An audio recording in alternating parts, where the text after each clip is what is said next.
I was doing really well come like November, maybe November, December, January, February. And then March, April, May, I fell off the wagon. I have not been following up with people like I should have been.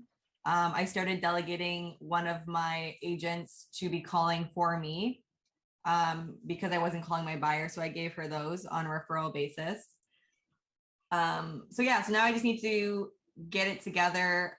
I wouldn't mind, like the last time I was trained on calls was 2 years ago at my last brokerage. And I think I'm scaring people away. I'm coming off too strong when I do make calls, and I don't think I'm coming off desperate, but I don't want, like, there was something on the call last time where you guys are kind of like, instead of saying, are you pre-approved, ask them, are they comfortable with their budget? Like, what's their budget in mind? And what did their mortgage lender say that price would be on like their pre-approval or something?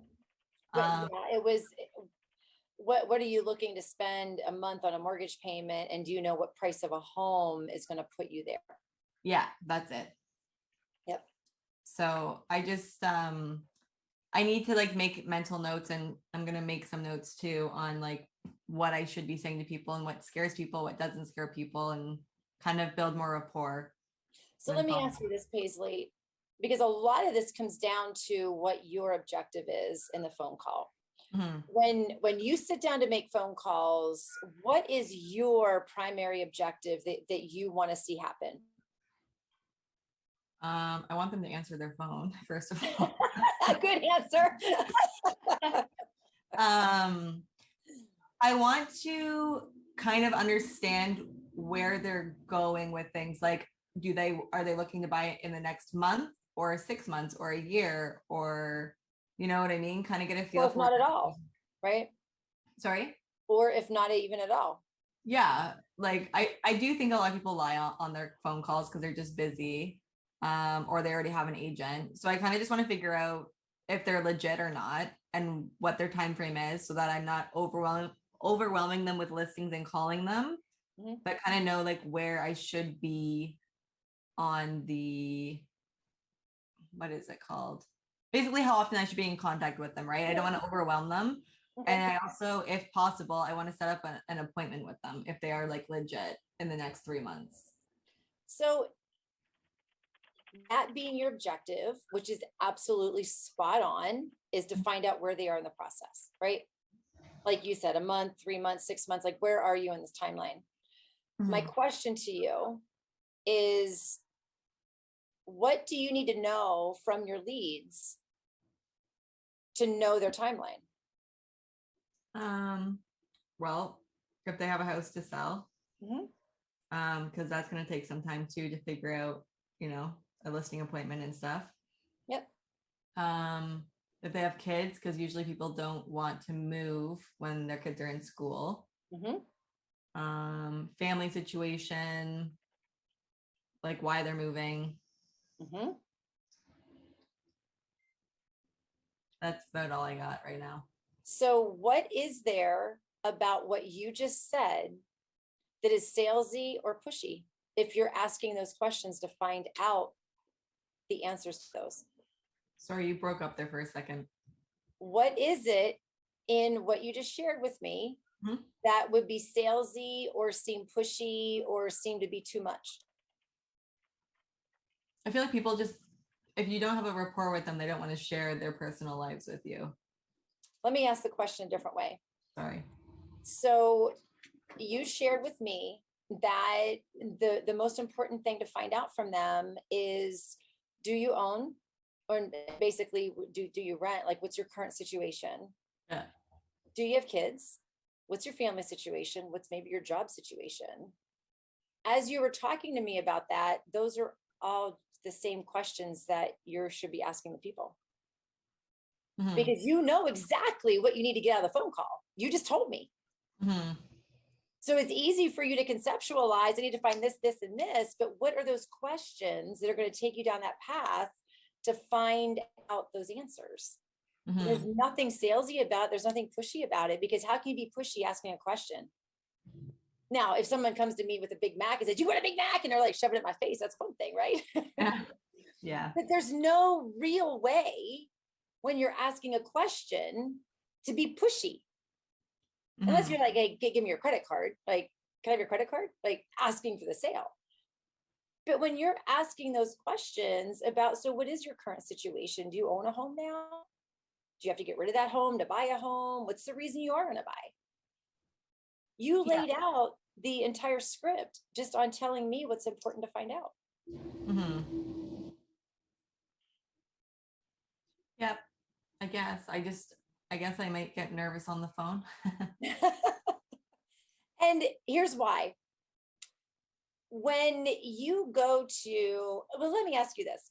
When you go to an event and there's a lot of people and a lot that you don't know, so there's no safe zone for you to go to. Say you're going to a community event and it's a business networking event. You don't know one single person in there.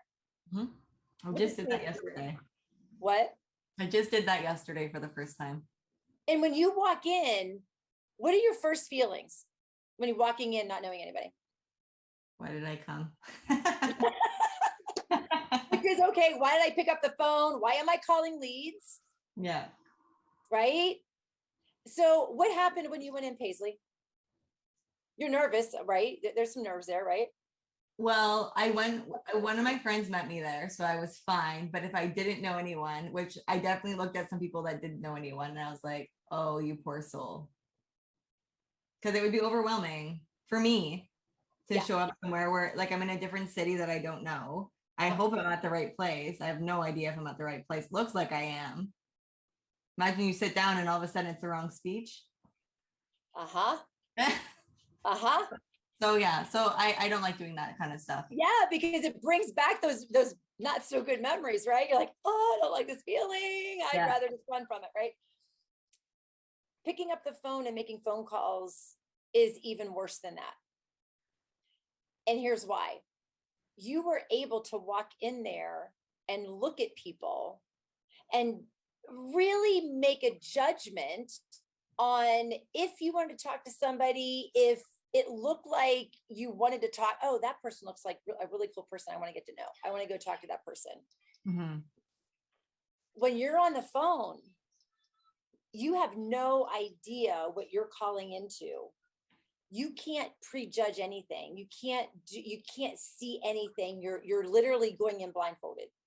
And that's why it's so difficult for us to get over that phone phobia is what I'll call it, because you never know what you're going in on, because our eye can't see it. And a lot of us are visual people, especially as salespeople, we're visual people. So prejudging that phone call by, it makes me nervous just to, that they're not going to answer the phone, or I'm not going to know what to say. So we already have that feeling of discomfort. And would you be, is that feeling of you walking into the unknown, like you did yesterday, and sitting down and picking up the phone, is it the same kind of ish feeling? No, I think I'm kind of over the phone phobia because they can't see me either. Okay. And they're going to remember who I am.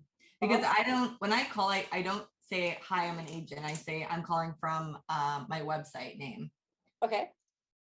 It's more so once I do introduce that I'm an agent, because I say, well, if there's anything, I know you laughed at people. Well, you didn't laugh at people, but you laugh because people always say this, like, let me know if there's anything you want to see, click.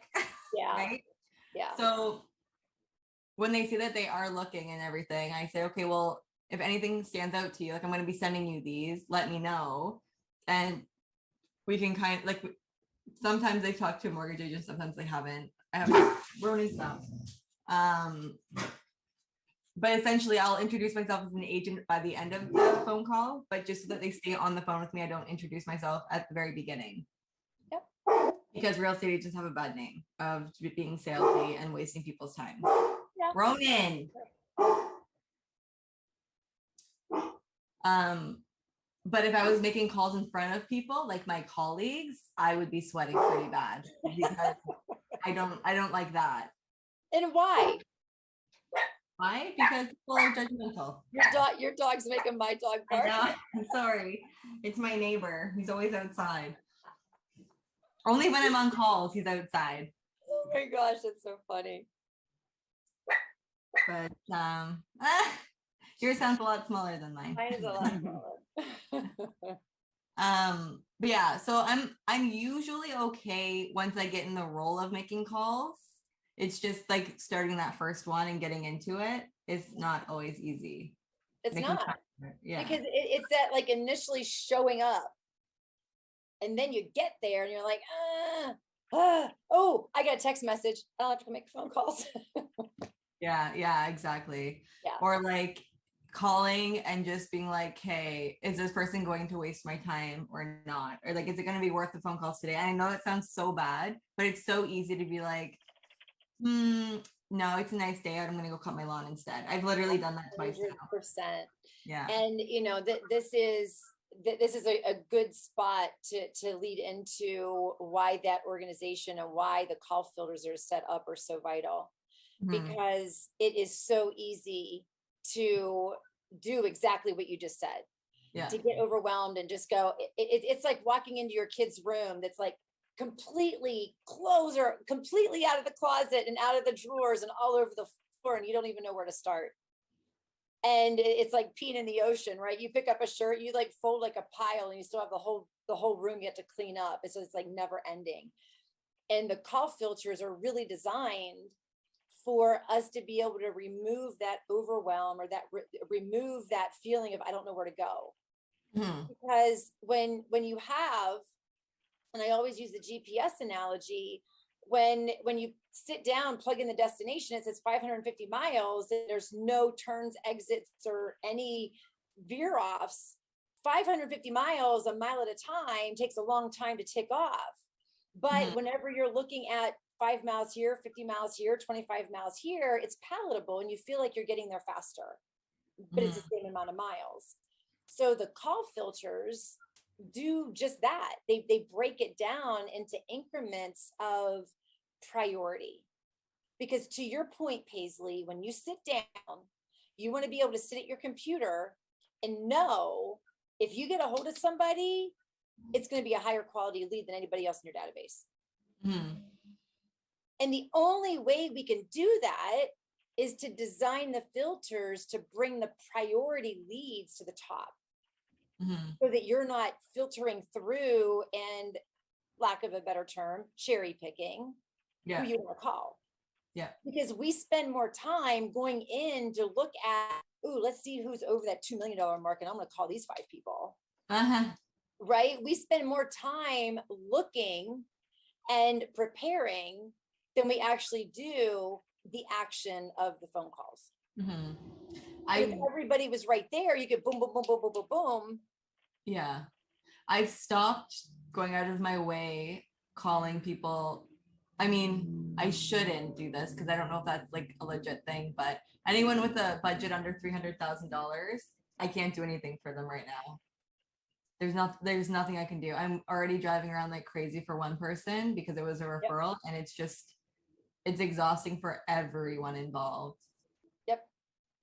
And how we though, now, is that pre-conversation or post-conversation that you determine that $300,000 lead? Well, what I was doing is if I haven't gotten a hold of them, I'm not going to keep reaching out to them if it says 300,000. So how many of those do you legitimately have in your database? I have no idea. Okay. No idea, because I have been so out of touch, and I'm just being honest. So question, it's going to be a funny question, but do you like the sales racks whenever you go to a store? Never. Like you go to a store and you're like, 99, you're like, choom, I'm going to the bargain rack.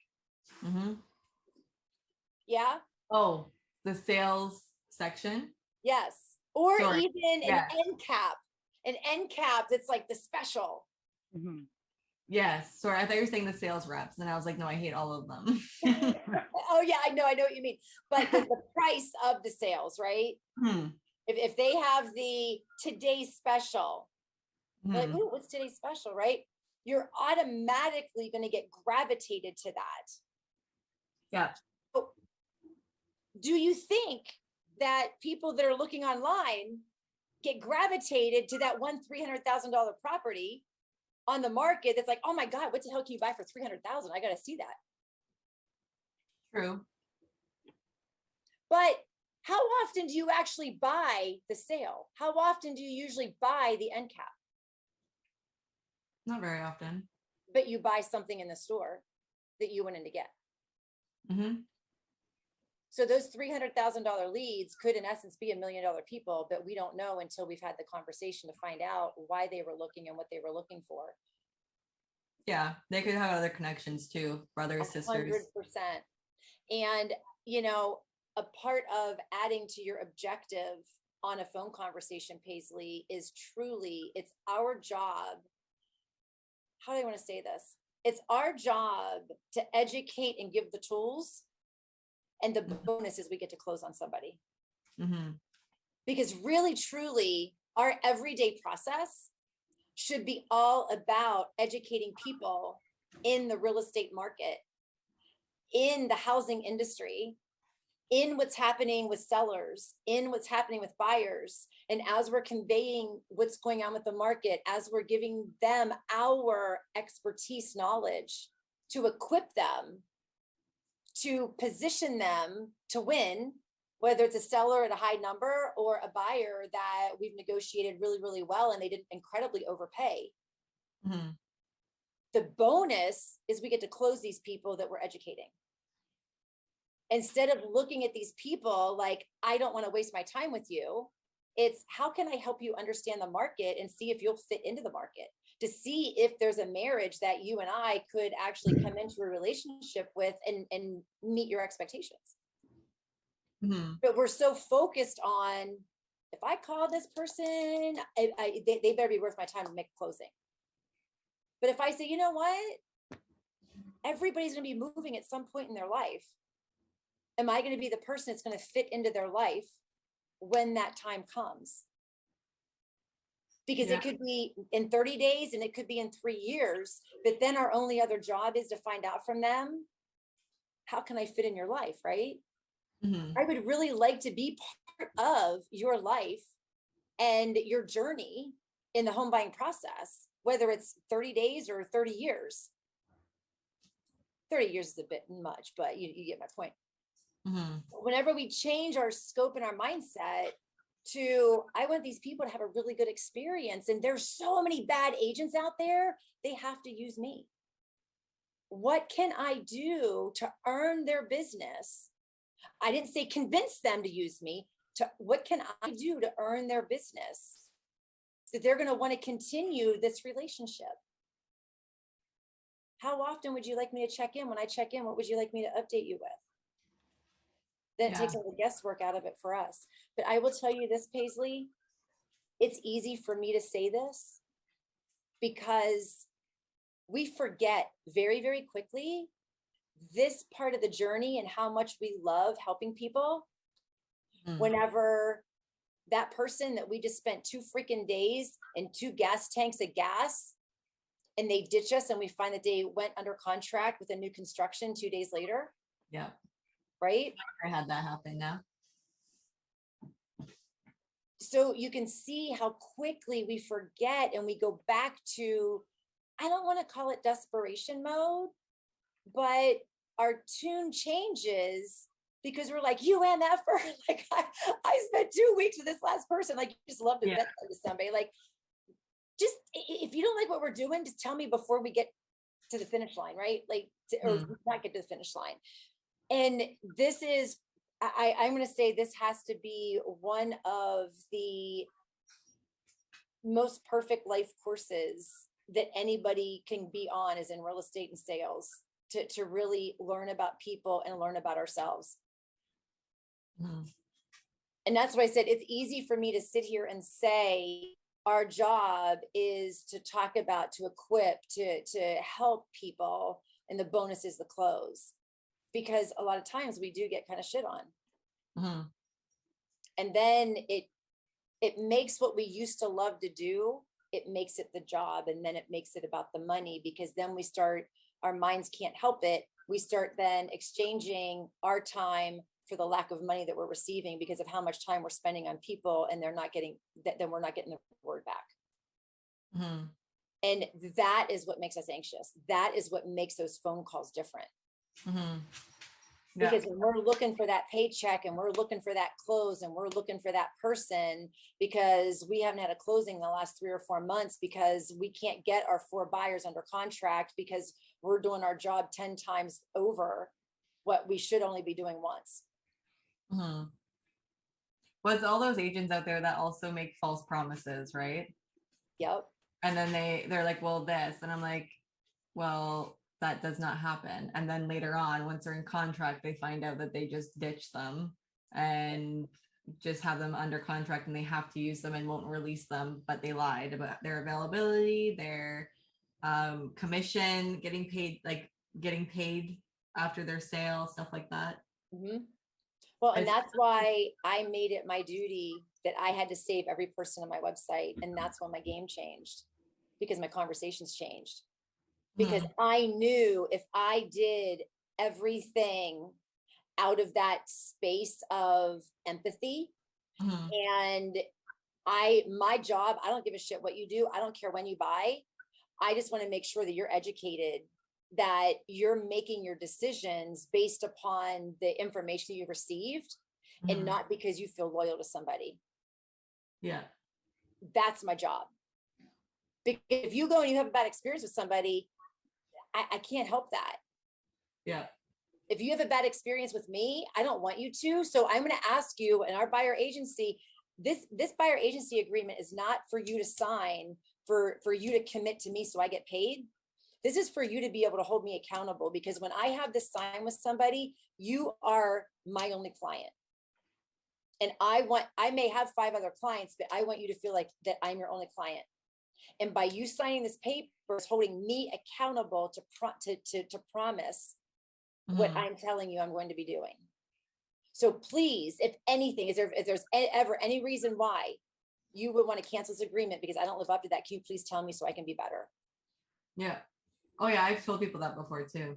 And my point, Paisley, is nobody else is doing that.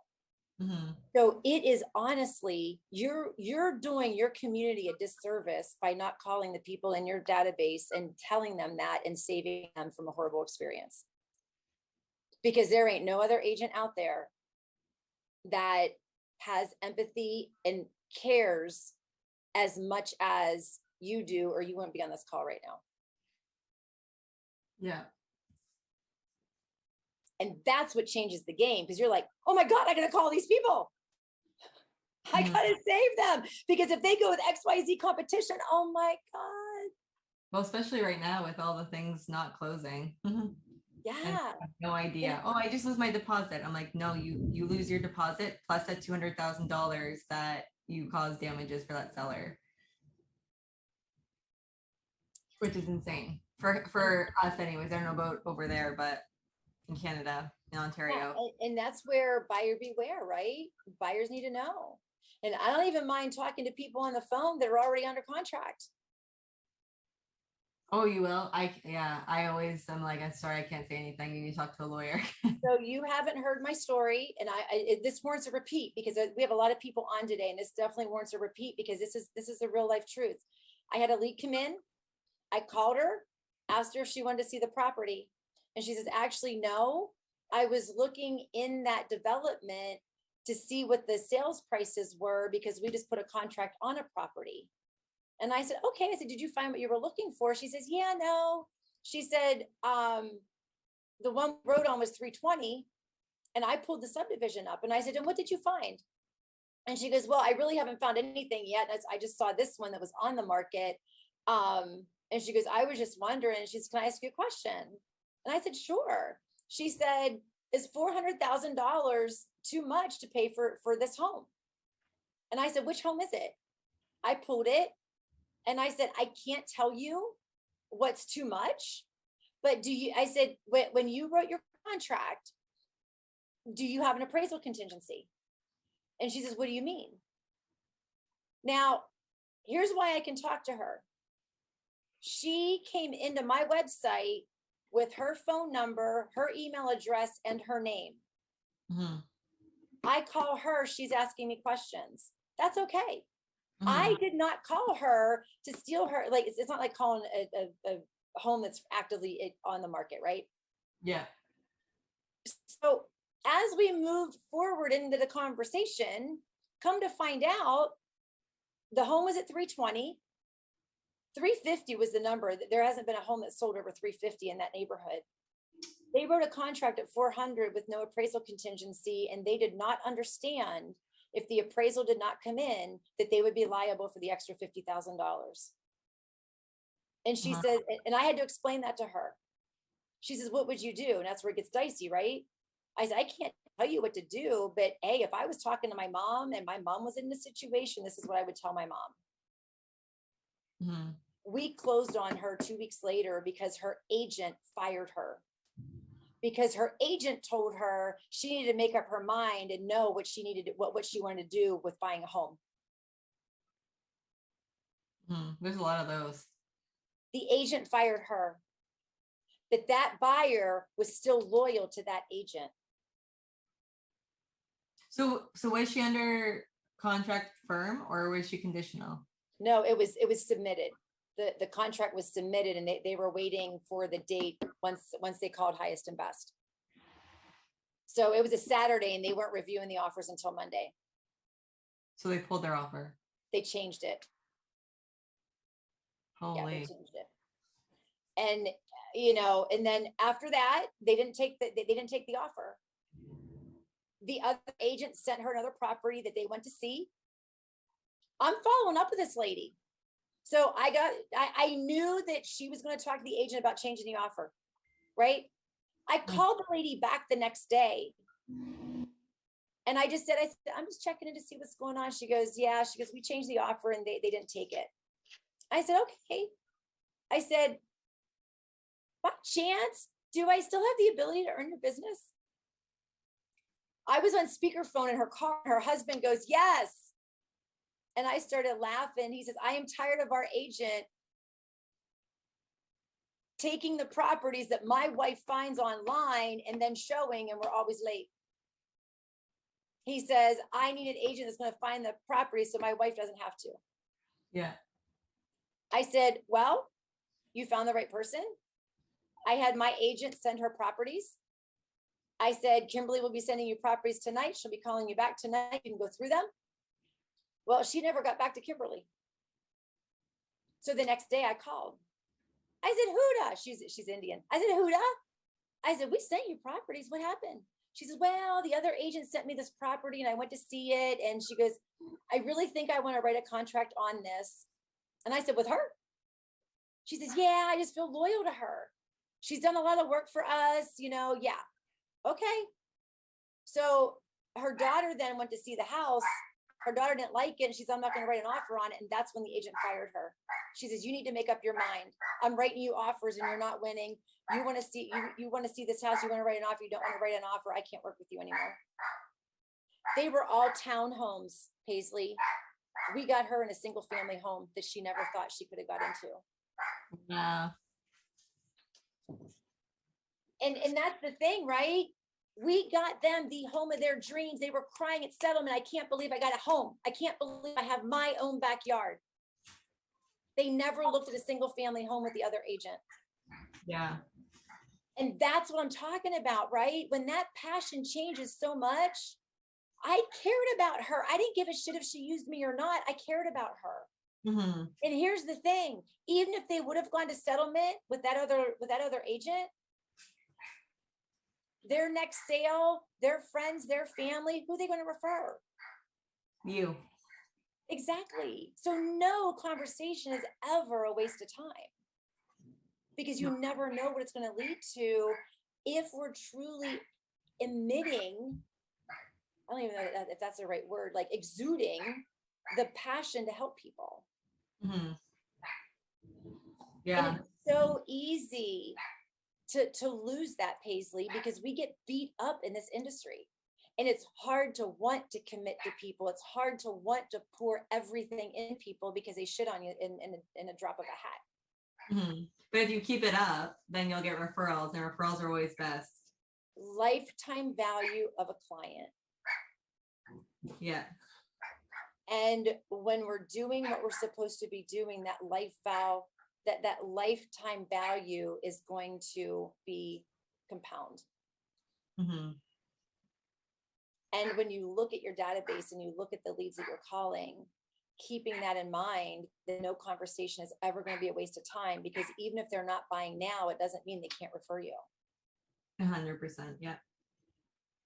But again, easy to lose sight whenever we get shit on 2 days. Like, I mean, usually it happens, right? Like 3 clients in a row. Listing falls through, they take it off the market, they're not selling it. You just have hundreds of dollars out in marketing.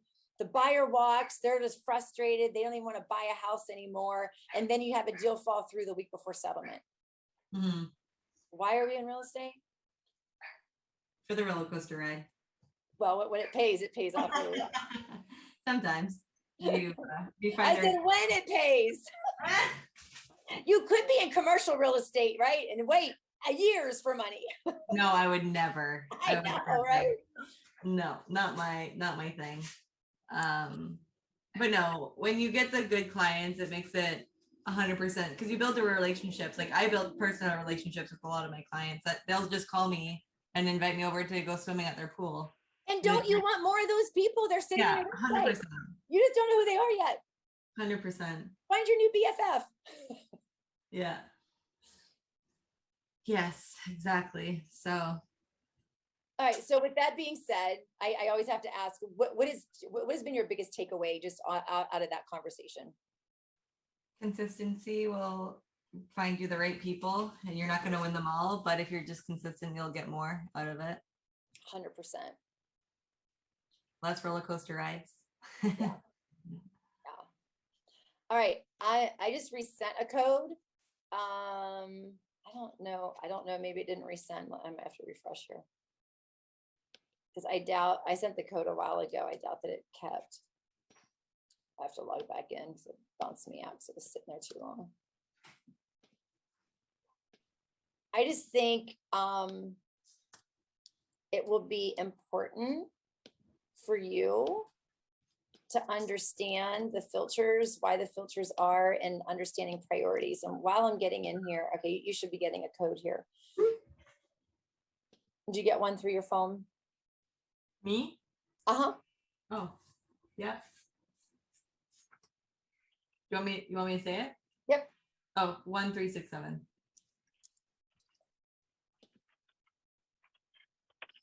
And have you ever worked the filters? I think I saved some of my own filters. Yeah, I think I made my own filters, but I never really use the other ones. Okay. So I'm going to share my screen. I know Bronna taught me those a long time ago. I don't know why I never did it, but I never did You it. remember how we were talking about the GPS 550 miles with no exit, if you break it down? Yep, 100%. The filters really break it down. So let's just think about your leads for a second. A new lead comes in, which is going to be your highest priority lead, because we got to find out where they are in the process quicker than later, right? Yeah. That first 14 days, that first 2 weeks is also crucial, because they're almost kind of sort of just like a new lead, right? It's like we want to catch them out of the gate. Yeah. So prioritizing the leads and where we spend our time, our phone calls, is what's going to be important, because when we break the filters down, we want to take the guesswork out of it for you to be able to jump in and call 10 people here, 5 people here, 20 people here, and know that you're always hitting your top priority leads.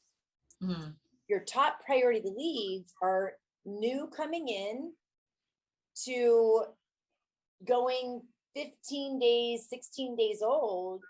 Are they still utilizing the tools to look at the emails that are coming through? Are they looking at the properties? Are they being active once they come in? Because what happens if we're call heavy in those first 2 weeks, and let's say we have 6, 8 phone calls into them in the first 2 weeks, they haven't answered the phone. What's the likeliness of them answering the phone if we keep that call volume up? Pretty slim. So once they move out of that 2-week window, they're going to go into like a once a month window. And then how you differentiate those leads is who's active, who isn't looking at anything. Because wouldn't you rather call the people that are responsive to your emails and paying attention to the homes that are on the market, right? Yeah. So we are differentiating part of our database based on these people are actively engaged and they've registered the last 1 to 30 days, or these people, hell, they may have registered 2, 3, 4 years ago, but they're actively engaged. I haven't talked to them yet. So they're going to go into this pool. Mm-hmm. You're always working on the leads that are actively engaged. Mm-hmm. Now, what happens is we like to set reminders on everything so that we forget nothing. But then our reminders just become our database because we have reminders on everybody. But if we've never talked to them, what's there to remind us? If we're trusting the system to say, hey, this person's a high priority, call this one, we don't have to set that reminder. So that other piece of your database is having the conversations to determine who does qualify for time on my calendar, because I'm going to treat that just like I would a listing appointment or a buyer appointment, because they've qualified for time on my calendar, because they do have a home that they are wanting to put on the market as soon as university's over, the end of season, or right when university starts in the beginning of the season, whatever. And they're not yet ready because they have a lot of things that they want to do. And maybe in 2 months, you're going to be going to look at their home to give them an evaluation. That's somebody that qualifies for time on your calendar. Or somebody's relocating, or somebody that you just had a really good conversation with. And they're like, yeah, I want you to check in every couple of weeks. Yeah, I want you to check in every month or so. And if you feel that if you do everything you need to do to get them to the settlement table, you have a 70% chance of closing them, 70% chance or more. So then you treat your reminders much more differently than just, I got to check in and see if they were looking at properties and see if they log back in. It's a very different dynamic of a follow-up. So the filters that Agent Locator so lovingly, basically, I had a template of this, this, and this, and Agent Locator went in and made it even more easily sophisticated. Let's put it that way. So it just automatically happens for you, and you don't have to think about it, and you're always going to be calling your top leads. And I'm going to ask you, Paisley, if you have any questions and if this is helpful to go through. But if you want, if it is helpful, then I want Crystal to kind of go through and explain the filters. Yeah, it's helpful. Okay. Good, Crystal. Ta-da. So your number 1 0 calls logged is for all your leads that have come in that their pipeline is indicating that we have not made contact with them yet. We have a good phone number potentially, and we have never logged a call on them. So right now you're sitting at 114 of your leads that where you might have made a call, but you did not log it, right? So we're not tracking our activity to know when to call them again. So this list you want empty all the time. It should always be at 0. This is the beauty of the filter. I'll mute my mic. As you admitted, there's not been a lot of follow-ups going on in here, and probably the agent that you're sending it to for referral, she's probably not in the system using the system. Is that correct? Oh, she paused her. She's muted herself. herself. I'm screaming at my dogs. I'm sorry. That's okay. The agent that you're referring these leads to, is she working in the system, or are you just giving her the leads with the phone numbers? So I had Tori on there. She was working some sellers because we had a campaign over for Hamilton. Okay. And my buyer leads girl, Angela, she was working them in the system, but I was checking hers. She would have a tag that says Angela on them. She was writing them all the notes down in a notebook, and I was like, no, you need to write them down in the Agent Locator, because if I don't see that you're calling them, I'm going to start calling them. Yep. Yeah. Okay. So yeah, that's like the number 1, right? Yeah. So out of these 114, how many of these leads do you think she's gotten? Have you given her every one? No, she's maybe gotten like 20. I can see how many. No big deal. So let's just go with 25. So out of those 25, I guarantee you she's talked to at least 5 people. And at least 5 of those people have bad phone numbers. So yeah. that takes you down to 104 right there. So it would be imperative to cross-reference with her to get the proper notes in here so you're not double working. Yeah. And find out who has a bad phone number. And the other piece of this, if these genuinely, let's say 25, right? Let's just go down to 100. Out of 100, I would expect 30 of these to be a bad phone number. Get them on a bad phone number campaign, let it roll. You're now down to 70 leads. Out of the 70, you can expect to have about 20 conversations. Out of 70, 20 conversations? Uh-huh. Wow. Because these leads have been sitting here and they haven't been called. Yeah. When I call my list of people that registered over the last 14 days, and I'm on call 4, call 5, I mean, I can go through 25 dials and 2 people answer the phone. Mm-hmm. But when I sit down and if I dialed this list of 114 people, with my experience of knowing leads, I would have 20 conversations. Okay. Well, I just did a filter on this one and she only has 1 lead on here that has not been called. Okay, so there you go. You got 113 leads in here, guaranteed 30 your bad phone number. You need to get her to go in and log all her calls. Mm-hmm. Yep. Now she's got some homework to do, because how is she supposed to know when to call them again? Yep. Well, I basically have kissed those leads goodbye, and that's why I'm not sending her anymore right now. Just to see, right? Because I still have to train her too. It's not really fair to be like, hey, call these people. So is she allowed to do these calls too? Yeah, absolutely. Sorry, yeah. Okay. Because maybe I'll get her to do these because, I mean, if you've never done calls before, because she actually didn't work for a brokerage that did calls. But I mean, even for myself, when I start calling people, I know I'm basically throwing all the leads away until I get good at what I'm doing. Well, and I never look at it like I'm throwing anything away. It's really looking at it as we get to be in the training field. Yeah. And if you're meant to have a conversation with somebody, you're meant to work with somebody, you really can't screw it up. Yeah. Because like attracts like. You're going to attract people that are radiating that same energy that you are. So you can't really screw anything up. Yeah. It's just, at what level of energy are you emitting out there to how many other people you're going to be attracting. That's all it really is. When you're looking at the law of numbers, the more confident person that's just calling because they love having conversations with people is going to have a much higher conversion than the person that's sitting there looking to put someone in their car. Mm-hmm. Because it's the mindset thing. I'm building a pipeline through time throughout my entire business, and I'm stacking the value of my business versus I want that penny I want that $1 million today instead of a penny a day. Mm-hmm.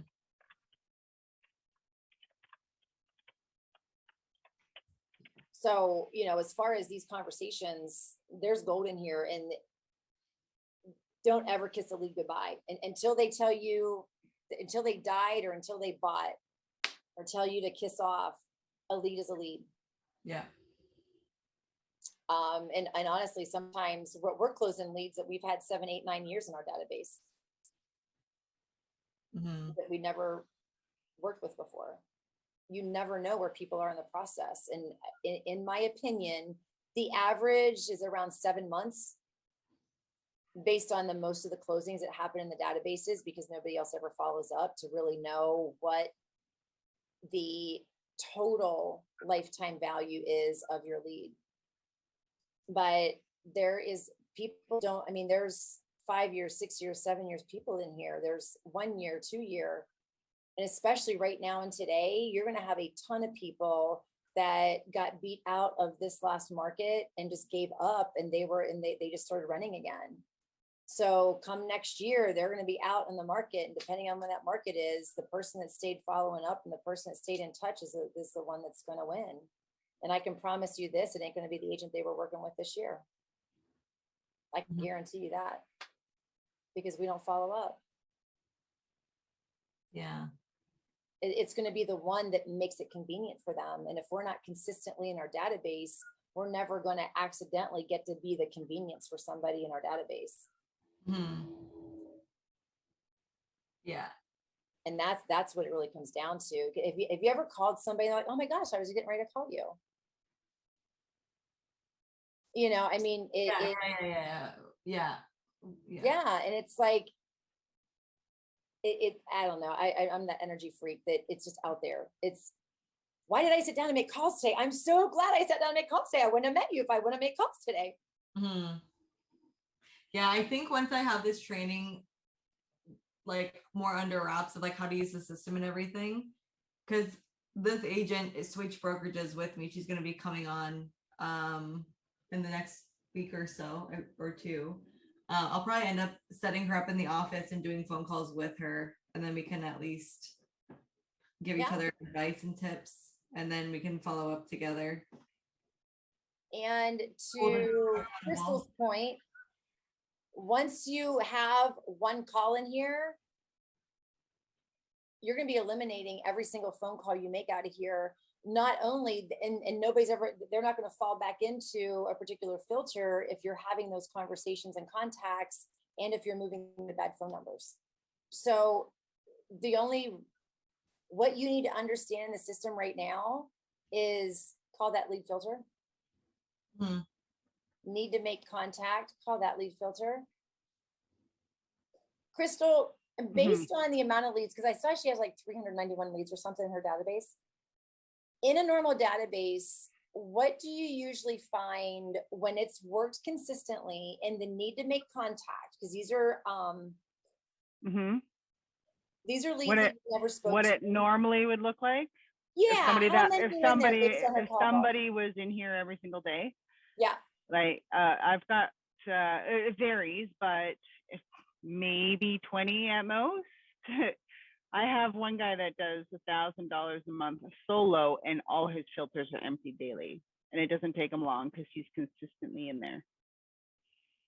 So yeah, you're looking at maybe 20, because really your number 2 should only be the leads that have registered in the last 2 weeks.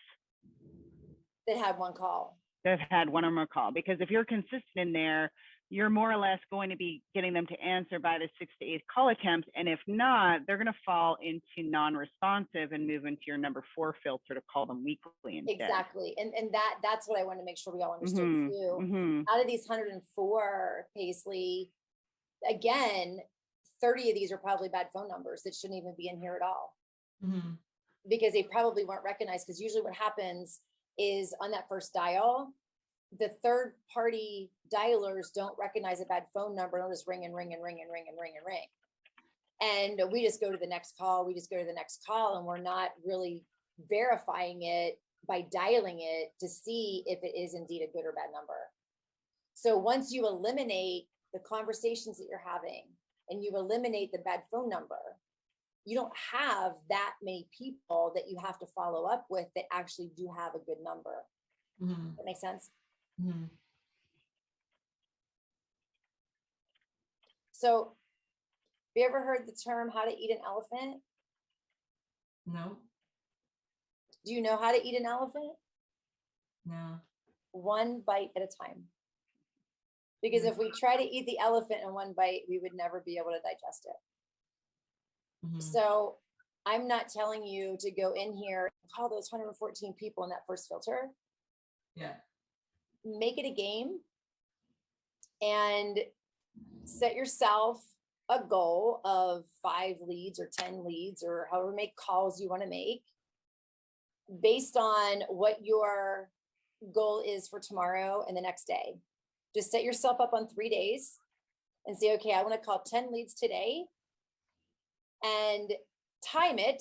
Okay, it is 2:51. Here's my first dial. Every call should be 4 rings, 23 seconds. So with no hang time in between, that's literally like it 10 leads. That's about like 2.5 minutes. Oh, if somebody answers the phone, it might take you 10 minutes to call 10 leads. Yeah. But then tomorrow, okay, 2:51, I ended at 3:01. tomorrow I'm going to call 10 more and see how fast I can get through that number. Mhm. Okay, the next day I'm going to call 20 and see if I can beat my 10 and see if I can beat my 10. Yeah. Because then you don't give a shit if they answer the phone or not. Yeah. When I was trying to do, and I was talking to Brana about this, when I was trying to do the calls, she was saying I have to like reset my computer to do this, to like have my phone speaker or microphone or something is off, like it's not connecting. So I don't know if they're mute. Yeah, they're completely silent to me, but they can hear me. We went through that. Do you want to cover that real quick, Crystal? Yeah, it could be your sound settings. You just got to make sure, like in your computer sound settings, that you have your default speakers selected to the one that you want. There's also that little microphone in the top right-hand corner of the dialer. Yeah, can you see See it? that? No, up the very top right. See that? Where? Oh, on the top right, right? Let me Top, see. nope, right, nope, you had it open on the dialer. Oh, On the dialer I window. thought you were on the dialer. Yeah, I'm Yeah. pointing at my screen like you can see me. Right Yeah, up by the URL. Go up by the Oh. URL. No, Oh, right there there. you go. Yeah, so there is some settings there, right? So this is accessing, but you can manage, that's accessing your microphone and what have you. But the audio is going to be the output likely connected to your computer. So you might just have the incorrect audio output. Yeah, Could be some whatever. I don't Yeah. even have that in my on my screen at all. You have to click No. on the, so on a phone number.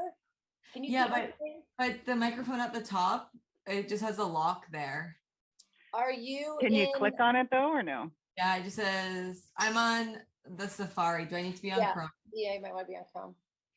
Okay, maybe that's what my issue has been this whole time. That's like, if anybody has any computer issues, I always ask them what browser they're on. Mhm.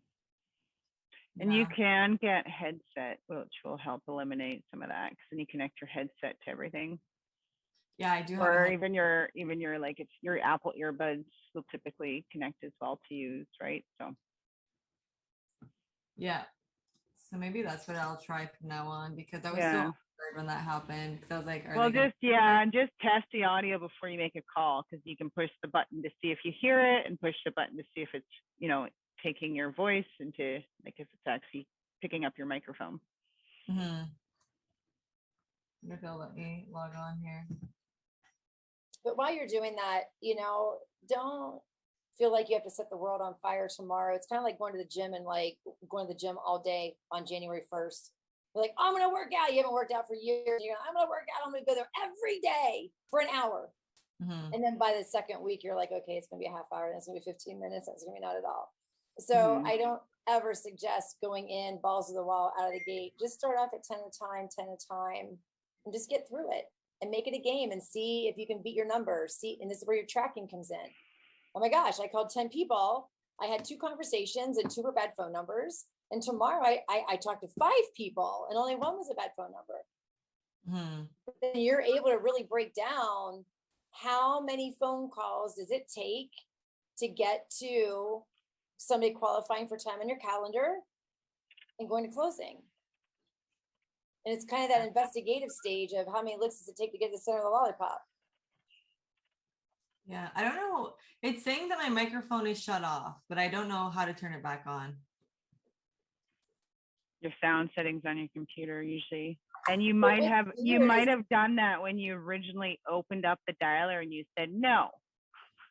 So you turned off the permissions to use your that little microphone. drop down box that comes down to like a microphone for that Yeah. site. Yeah, and that's why that microphone or whatever might be slashed or locked, is because you said no. Yeah, but I Yeah. never did it on this computer, and I never did it on Chrome. I just said Yeah. allow access, but I don't know how to turn it back on. It's saying that it's allow the apps below to access your camera, allow the apps below to access your microphone. I have that all on there, but I don't see like Let me Google Chrome. see. Yeah, Google Chrome would have that. I'm just trying to see something on my own screen. If I open up the dialer. Technology is a beautiful thing. I know. Would it be like AE server? I don't know what that is. Okay, so you know where you have your dialer open and next to the URL on the right-hand side, you have a microphone. On the left-hand side, you should see a lock. Yeah. If you click on the lock, Oh, reset permission. yeah, you can try to reset the permissions. Okay, so it's saying microphone, can ask to use your microphone. I'll turn that on. But it's still blocking. So apply your updated settings. Okay, reload. Because that would make life a lot easier. I used to have a dialer on my old microphone turned off. How do I turn it back on? That's what I'm not understanding is why is it not turning back on? It might be an internal No. settings thing. It's either in your browser or your computer sound settings. It's either browser or your computer, and then you got to set the permissions on your browser for sound and which sites have access to sound and your microphones and audio. And then on your computer, you also have to make sure you have the correct ones selected as well. The joys. Yeah, I know. the joys. It's work, and this is where, you know, there's little obstacles we run into. Hey, this is my bow and arrow analogy. In order to hit the target with a bow, with your arrow, you have to pull back that pressure, tension, and friction in order to release to hit the bullseye. So these are those times, Paisley, that we get tested, that we have to slow down to speed up. But it says that it's allowing microphone. So that's why I'm confused when I open that up. You try opening your browser in an incognito window. It'll re-prompt you when you open up the CRM, and then see if that might help fix your issue. And then you know it's the settings somewhere. Ooh, that's a cool little workaround. No, but this is my first time using like Chrome, and it just asked me if I wanted to allow microphone. I said yes. So I don't know why it's doing that then. Yeah, so if you do it, yeah, because if regular browser, it just asks you once, whereas incognito, every time I open it up, it asks me every single time I open up the dialer after I relaunch an incognito window. Do we have anybody in the chat or anybody in the Q&A, Crystal? No, it's a fairly quiet group, so I don't have any questions. Jeez. They're all just taking it in. Pros calling their leads. Yeah, everyone's like, oh man, I guess I should call. It's just have fun with it, like, you know, Beverly always says, and just be relaxed in your conversations. Like, you're just chit-chatting. If you don't get all the information, so be it. It gives you a reason to call them again down the road, something else to talk about next time. Right? So, and Al has his hand raised, so I guess you might want to ask. Here, Al, you can talk if you want. Hi there. Thank you so much for today. It was amazing. No problem. I like it. Yeah. What was your takeaway, Al? Was that? What was your takeaway? Oh, it's amazing. It's good to learn. I want to work with you on converting leads and the way you the conversation you were mentioning. And AgentLocator has been wonderful. I've been using it for quite a long time now. It's an amazing CRM. Still have some few things need to be done on it, but it's amazing. My question to you is about how you're going to handle on your phone call today's trend on interest rate. It is what it is. And, you know, asking the leads what's more important to them. Because I look at it this way.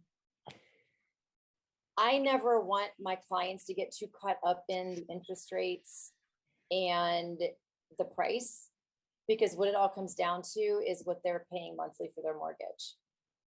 And does it meet their expectation? And that's really the only thing that matters. The interest rates are what the interest rates are. We have no way of changing that.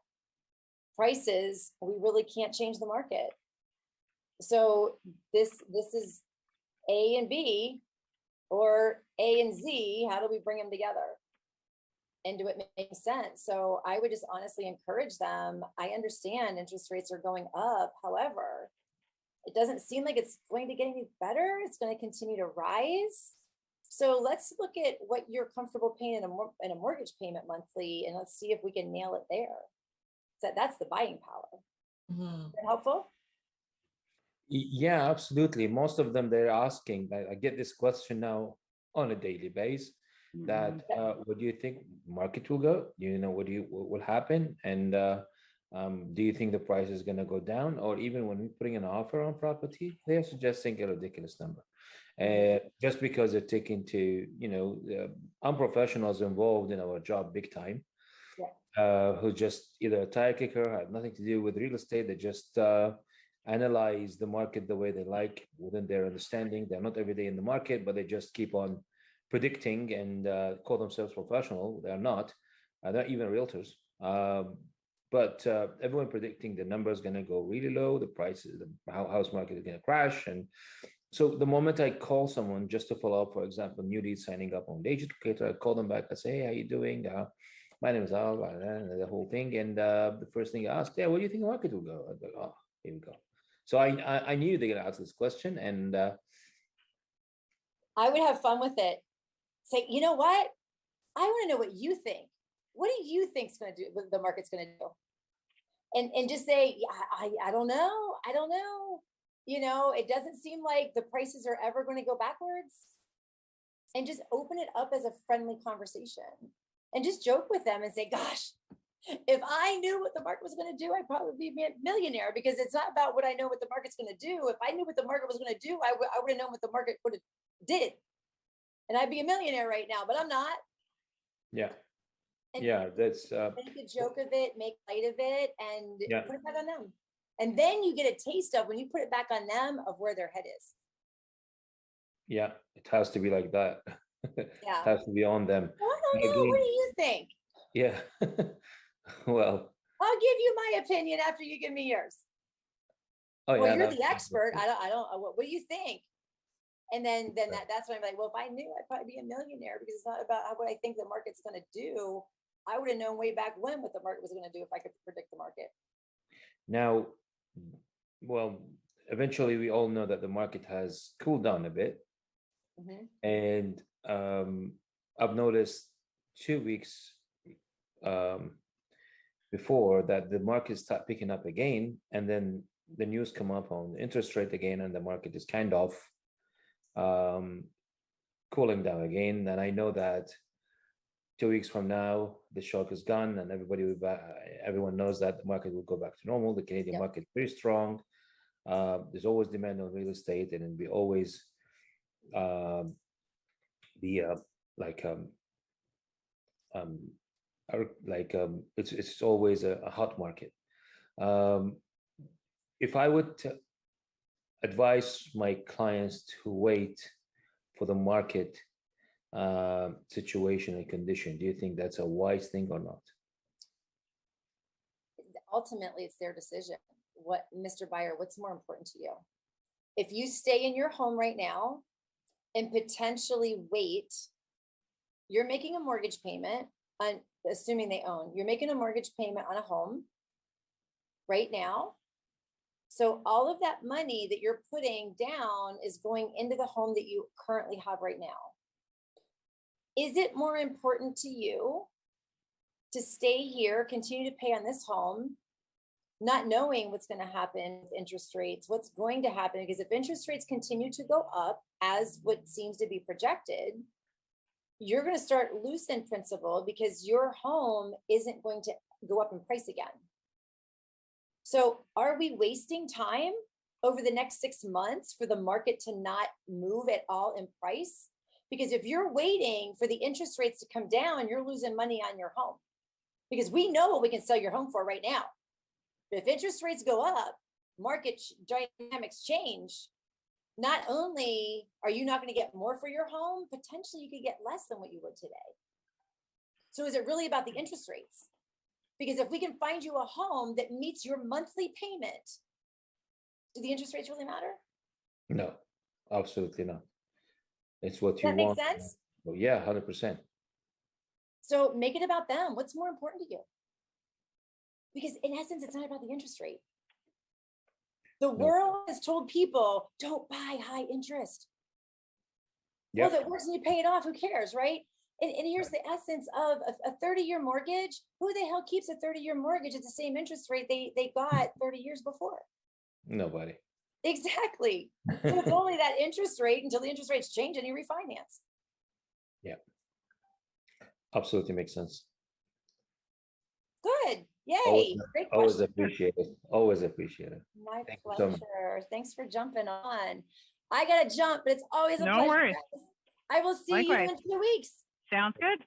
Awesome. Thanks, Paisley. Thanks, you. Beverly. Thank you, everyone. Thank Bye, all. you. All right. Talk to y'all soon. Bye. Bye.